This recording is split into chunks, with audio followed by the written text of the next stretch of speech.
Jamais sans la grâce, une dévotion matinale proposée par l'Église évangélique de la grâce en collaboration avec l'Institut Théologie de Cotonou.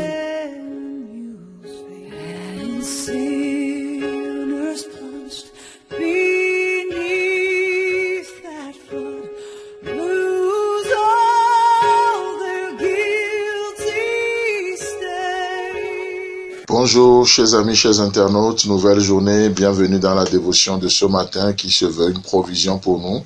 Dieu Jésus, merci pour ta parole, merci de nous vivifier, de nous communiquer ta pensée, ta volonté pour nous dans cette journée, en ton nom Jésus. Amen. Alors, chers amis, nous continuons notre voyage dans 2 Rois chapitre 5. Ce matin, le verset 7 sera suffisant pour nourrir notre foi. Il est écrit: quand le roi d'Israël eut pris connaissance du contenu de cette lettre, il déchira ses vêtements et s'écria: est-ce que je suis Dieu, moi? Est-ce que je suis le maître de la vie et de la mort pour que cet homme me demande de guérir quelqu'un de la lèpre? Reconnaissez donc et voyez qu'il cherche querelle. Amen. Waouh! Vous savez, c'est merveilleux. En lisant cette lettre, on voit la réaction du roi d'Israël, un roi pessimiste de nature, et ce roi va s'emporter facilement. Il piqua une crise de colère. Et qu'est-ce qui se passe? Le verset est clair. Il déchira ses vêtements en signe de deuil. Pourquoi? Parce qu'il croit que par cette demande impossible à satisfaire, le roi de Syrie cherchait un prétexte à la guerre. Et le roi d'Israël se met en colère.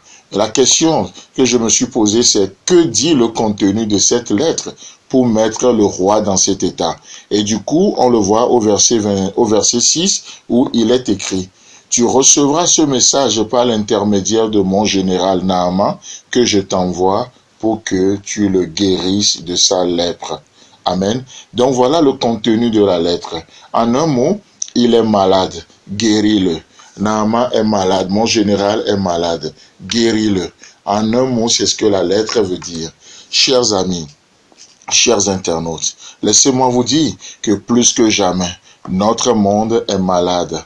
Notre monde est malade. Sinon, comment m'expliquez-vous que autant de personnes meurent parce qu'ils ont trop mangé que de gens qui meurent parce qu'ils n'ont rien à manger? Notre monde est malade et a besoin de vraie guérison. Alors, plus que jamais, nous voyons que notre monde est perdu et a besoin du Sauveur. Sinon, comment vous pouvez m'expliquer qu'avec toutes les découvertes et les inventions réunies, la Bible déclare que la folie de Dieu est plus sage que les hommes et la faiblesse de Dieu est plus forte que les hommes? Notre monde est perdu et a besoin d'un Sauveur. Plus que jamais, notre monde a la conscience cautérisée et a besoin du baume du Saint-Esprit qui est dans les croyants pour le rendre sensible.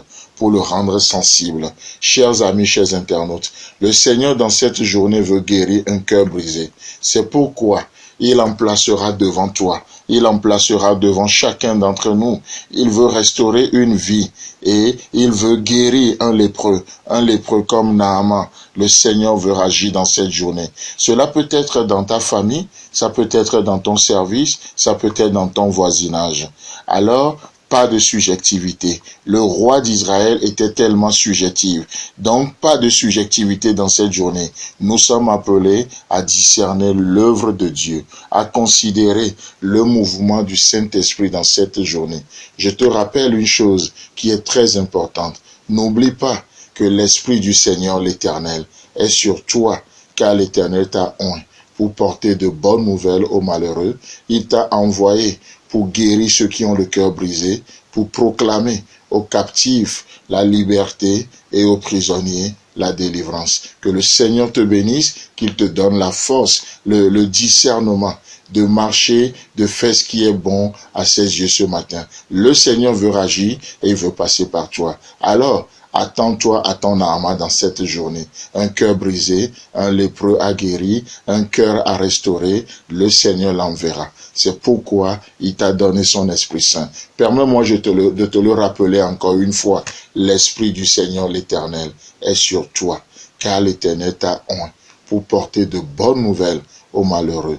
Il t'a envoyé pour guérir ceux qui ont le cœur brisé, pour proclamer aux captifs la liberté et aux prisonniers la délivrance. Que le Seigneur te bénisse et Dieu voulant, on se retrouve demain. C'est tout le temps que nous avons. Si vous avez aimé cette dévotion, parlez-en à vos amis. Parlez-leur du message de la grâce et de ce qu'il fait dans vos vies. Pour un sujet de prière, une question ou plus d'informations, contactez-nous. Téléphone 64 88 35 87 ou 96 42 69 05 ou par WhatsApp au 94 75 80 20.